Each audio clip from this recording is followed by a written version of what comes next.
अवसर, मगर कई बार हम शैतान को अपने घर में, अपने जीवन में काम करने के लिए अवसर देते हैं। मान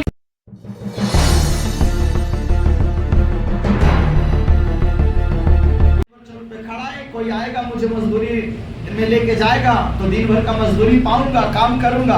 आप इस उद्देश्य से सुबह उठा, लंच कसा, गाड़ी वाला लेके गया, खर्चा करके गया, साइकिल चला कर गया, मोटरसाइकिल से गया, और आपको फिर वहां 2 घंटा 3 घंटा इंतजार करने के बाद काम ना मिला तो आपका जाना सफल हुआ नहीं हुआ, फिर तो आपका जाना व्यर्थ हो गया। हालेलुया। जब आप चर्च आते हैं, आपको संदेश दिया जाता है। संदेश किस लिए? आप उसको अपने अंदर लेके जाना, चाहे वो एक ही लाइन हो, चाहे एक ही वचन हो, खाली नहीं जाना, कुछ तो लेके जाना। कमाने के लिए निकला, 1000 नहीं कमाए कोई बात नहीं, 800 आया, 700 आया, 500 आया, 600 आया, 200 आया, 100 सब्जी का दाम तो आया, खाली तो नहीं जा रहे ना, कुछ तो है मुट्ठी में, खाली नहीं जा रहा हूं, कम से कम किराया भाड़ा निकल गया। हालेलुया। जितना सोच के आए थे उतना लेके नहीं जा रहे, कोई बात नहीं, पर खाली भी नहीं जा रहे, कुछ तो हाथ में होना। हालेलुया। मैं जब ठेकेदारी करता था, एक लेबर था, वो कहता भैया हम पढ़ा लिखा जज वकील थोड़ी है कि हमको फैसिलिटी वाला काम चाहिए, हम तो लेबर आदमी, हमसे जो काम करवा लो, ईटा ढवा लो, बालू ढवा लो, खेत कोड़वा लो, नाली साफ करवा लो, हम कोनो डिग्री वाले हैं। हालेलुया। वो कहता हम दुइये को जीवन में जानते हैं, खूब खाना और खूब कमाना, तीसरा कोई मतलब नहीं। हाँ, वो कहता है मेरे जिंदगी का असूल है खूब खाओ खूब कमाओ। कहता है खूब खाते इसलिए ताकि शरीर सेहतमंद तंदुरुस्त रहे, तंदुरुस्त रहेंगे तब तो मेहनत करेंगे। तो शरीर से भी सच में हट्टा कट्ठा एकदम खा पी के टनाटन एकदम रहता है, शरीर से एकदम हट्टा कट्ठा है, फुर्तीला है, कोई उसके शरीर में असकत नहीं। जखनी जो काम कर दीजिए एकदम 24 घंटा वो तैयार है, कमर बांध के खड़ा रहता है। उसे लोहा ढवाइए, गिट्टी का ढवाइए, बल्ला पटा ढवाइए, बहुत सारे लेबर हम ही काम करेंगे, हमसे नहीं होगा। मगर वो कहता भैया हम लेबर हैं और लेबर कोई काम करेगा, हमारा मजदूरी से मतलब है, आप नाली हमसे पहुंचवा लीजिए, हमसे खेत कोड़वा लीजिए, कोई काम करवाइए, हमको बस शाम को मजदूरी चाहिए। हालेलुया। देखिए उसका उद्देश्य क्या है, हम कमाने के लिए जा रहे, खाली नहीं आएंगे चौक पर। कई लोग कहता है 500 लेंगे, साइड में लेके जाके चलिए ना 450 में कर देंगे। वो कहता है खाली घरवा जाके दिन भर बैठ के करेंगे क्या, 450 आया तो कि 50 रुपया के चक्कर में मेरा 450 भी चला जाएगा, तो 50 के चक्कर में 450 गमा दे तो हमसे बेवकूफ कौन होगा। चलो 500 नहीं दे रहा, 450, खाली तो नहीं जाएंगे घर, 450 तो लेके जाएंगे।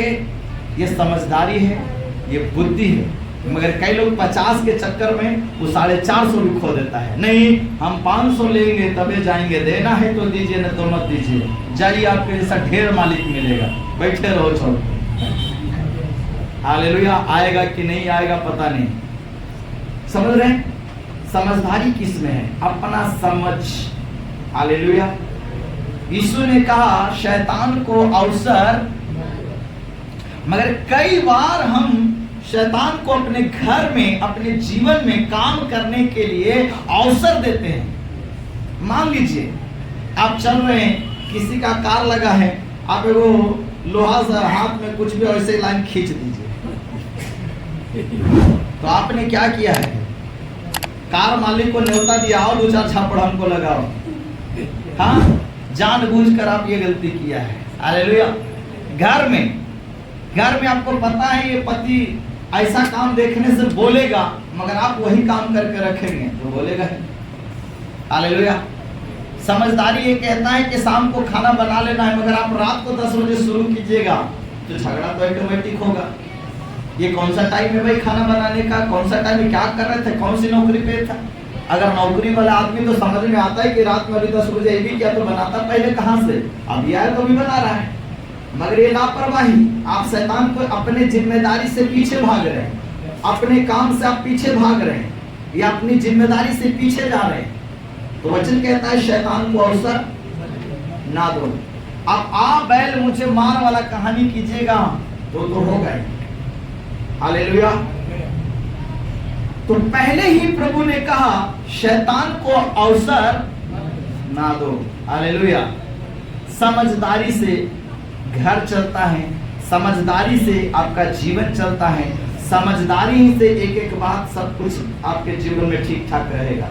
जहां ये समझ हटा कि आपके साथ कोई भी घटना घट सकता है, इसलिए परमेश्वर ने मनुष्य को क्या दिया है? समझ दिया है। हम बीच बीच रोड पे क्यों नहीं चलते पैदल?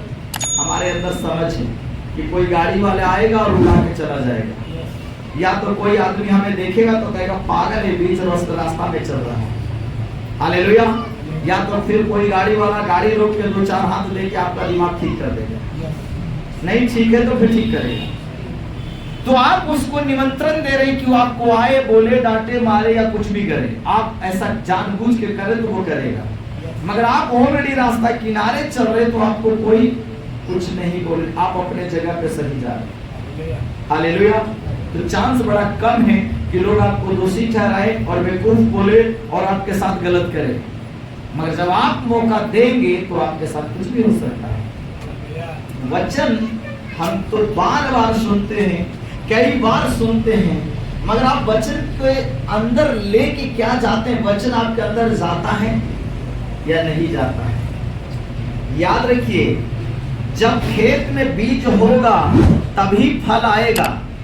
जब खेत के अंदर बीज ही नहीं है तो फल कहां से आएगा? आप अपने खेत को अच्छा से जोत दिए, वो जोतनी कर दिए, पानी पटा दिया, मगर आप उसमें बीज नहीं डाला है। तो बीज नहीं डाला तो क्या खेत में से फसल उगेगा? और मान लीजिए कि आपने बीज बो दिया, पर उस बीज को कोई उठा कर लेके चला गया या पक्षियों ने चुन कर खा गया और आपके खेत में बीज नहीं है, तो क्या वो फल लेके आएगा? आप फल के इंतजार में बैठे कि मैंने खेत में मेहनत किया, परिश्रम किया और बीज बोया है तो जरूर अब फसल उगेगा। मगर इंतजार करते करते सप्ताह, महीना गुजर गया पर फसल तो उगा ही